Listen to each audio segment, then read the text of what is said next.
मैं हूं मेघा। स्वागत है आपका नेक्स्ट 9 न्यूज में, जहां हम लेकर आए हैं आप सबके लिए किस्सा राजनीति का। आप सब जानते हैं किस्सा राजनीति का में हम आपसे सियासत के अखाड़े से जुड़ा कोई ऐसा किस्सा साझा करते हैं जो हलचल पैदा कर रहा है, लेकिन आप सबके लिए अब भी अनसुना सा है। सचिन पायलट से जुड़ा है आज का हमारा प्रोग्राम किस्सा राजनीति का। सचिन का एक इंटरव्यू हम आपके लिए लेकर आए हैं।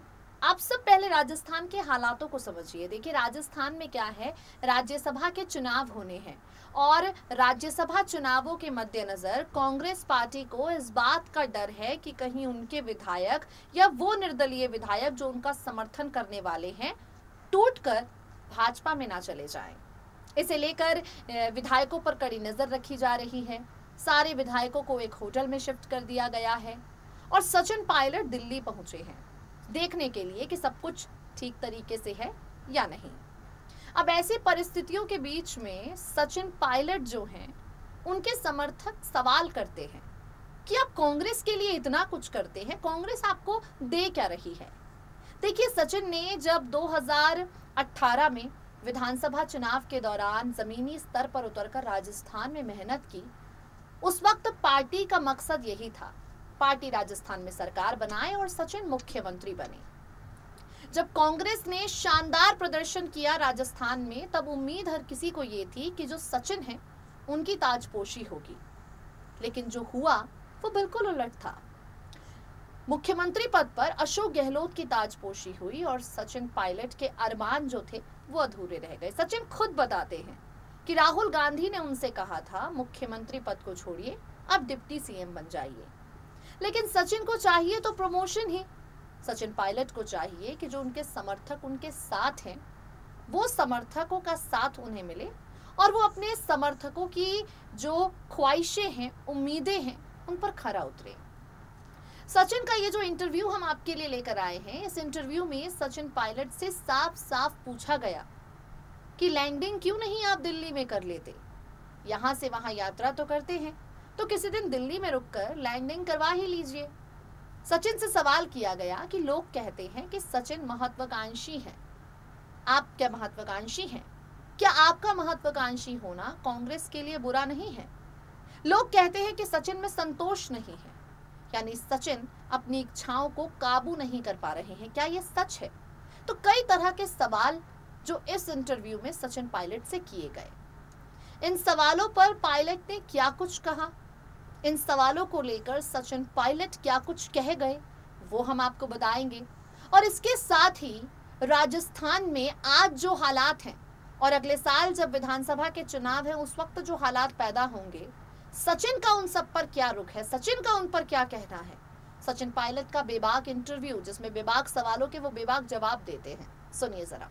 राजस्थान की राजनीति में सचिन पायलट ने फिलहाल काफी ज्यादा शोर मचा रखा है। अशोक गहलोत और सचिन पायलट के बीच मुख्यमंत्री पद को लेकर खींचतान जारी है और ऐसी परिस्थितियों के बीच में अब सचिन पायलट मुख्यमंत्री पद की शपथ कब लेंगे, सचिन के हाथों में मुख्यमंत्री पद की कमान कब आएगी, उनके तमाम समर्थक यही जानना चाहते हैं। सचिन पायलट का एक इंटरव्यू हम आपके लिए लेकर आए हैं, जहां वो अपनी लैंडिंग को लेकर, अपने राजनीतिक भविष्य को लेकर, कांग्रेस पार्टी को लेकर और अपनी राजनीतिक पारी को लेकर काफी कुछ कह देते हैं। सचिन से सवाल किया गया, युवाओं का कहना है कि उनकी राजनीति में रुचि नहीं है, लेकिन सचिन हमारे फेवरेट हैं। युवाओं का जो प्यार आपको मिलता है उस पर आप क्या कहेंगे? पायलट ने कहा, मेरा मानना है कि युवाओं की पॉलिटिक्स में रुचि होनी चाहिए। जिस देश के युवाओं का राजनीति या पॉलिसी मेकिंग से मन हट जाता है, वो देश दिशाहीन हो जाता है। यंग जनरेशन को अपनी बात रखने के लिए एक स्पेस और मौका मिलना चाहिए। इस देश का जो युवा है उसकी प्रतिभा अकल्पनीय है, उनको अगर सही दिशा मिले तो बहुत कुछ हासिल कर सकते हैं। मुझे जब भी कोई मौका मिला है, चाहे वो सरकार में, पार्टी में या राजनीति में, मैंने कोशिश की है कि युवाओं को मौका दूं। मुझ जैसे लोगों को जिन्हें बहुत जल्दी बहुत कुछ मिल गया, अब हमारी जिम्मेदारी बनती है अगली पीढ़ी का हेड होल्डिंग करूं, उन्हें समझाऊं, उन्हें अपने अनुभव से परिचित कराऊं। अच्छा अनुभव रहा तो उनको बताऊं और खराब अनुभव रहा वो भी उनको बताऊं। युवाओं को गाइड करके आगे आने के लिए एक स्पेस दूं। यही एक जिम्मेदारी होनी चाहिए हर जनरेशन की। इसी दिशा में हम काम कर रहे हैं। सचिन से सवाल किया गया, आपका जो सरनेम है पायलट, इसके पीछे की कहानी क्या है? सचिन ने कहा, मेरे पिताजी एयरफोर्स में थे और करीब 1.5 दशक तक फाइटर पायलट के रूप में उन्होंने काम किया। 1980 में उन्होंने इस्तीफा देकर राजनीति में आने की इच्छा जताई। उस वक्त इंदिरा गांधी विपक्ष में थी। उनके साथ कांग्रेस पार्टी को ज्वाइन किया। उन्होंने उनको पहली बार चुनाव लड़ने का मौका दिया। जब मेरे पिता भरतपुर में पहली बार चुनाव का फॉर्म भरने इलेक्ट्री में पहुंचे तो रिटर्निंग अधिकारी ने उनको अपने नाम के आगे पायलट लगाने का सुझाव दिया। इसके बाद उन्होंने उसे समय शपथ पत्र देकर अपने नाम के आगे पायलट सरनेम जोड़ लिया। चुनाव के बाद उनका ऑफिशियल नाम राजेश पायलट हो गया। इसके बाद मैं और मेरी बहन जब स्कूल में दाखिला कराने पहुंचे तो मेरा नाम सचिन पायलट हो गया। सचिन से सवाल किया गया कि आपको लेकर लोग ये कहते हैं पायलट का प्लेन हवा में है, लैंडिंग कम होगी। क्या आपको नहीं लगता कि एक बार दिल्ली से आते वक्त प्लेन की लैंडिंग करवा ही दूं? यानी दिल्ली से आते वक्त पूरी तरह से पद अपने हाथ में ले ही लूं? सचिन ने कहा, उन्हें गुमा है मेरी उड़ान कुछ कम है, मुझे यकीन है आसमान कुछ कम है। ये जो बातें फ्रेज यूज करते हैं, जब मैंने पहली बार चुनाव लड़ा तब से लेकर अब तक मैंने समझा हम एक पॉजिटिव चेंज लेकर आए और राजनीतिक बदलाव का सबसे बड़ा माध्यम हो सकता है। अगर हम पब्लिक लाइफ में हैं और वो ही घिसी पिटी बातें बोल रहे हैं, वो काम कर रहे हैं और उसी धारा में बह रहे हैं और स्टेटस को स्वीकार कर रहे हैं, तो हम कोई चेंज नहीं ला सकते। पिछले 20 सालों में मैंने यही कोशिश की है, युवाओं में जितना हो सके उसे चेंज लाऊं और कुछ हद तक मुझे कामयाबी भी मिली है।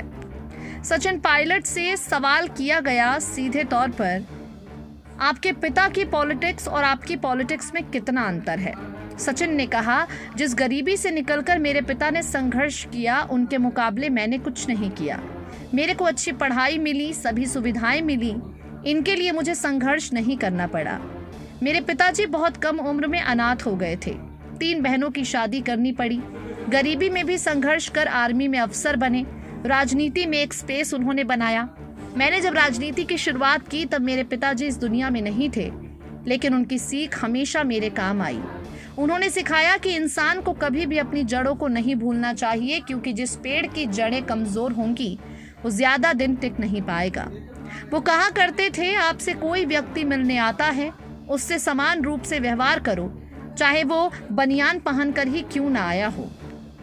सचिन से सवाल किया गया, कुछ लोगों का कहना है कि आपके भीतर सब्र नहीं है, कुछ लोगों का कहना है कि आपका सब्र आपका सबसे बड़ा हथियार है, आप इस बारे में क्या कहेंगे?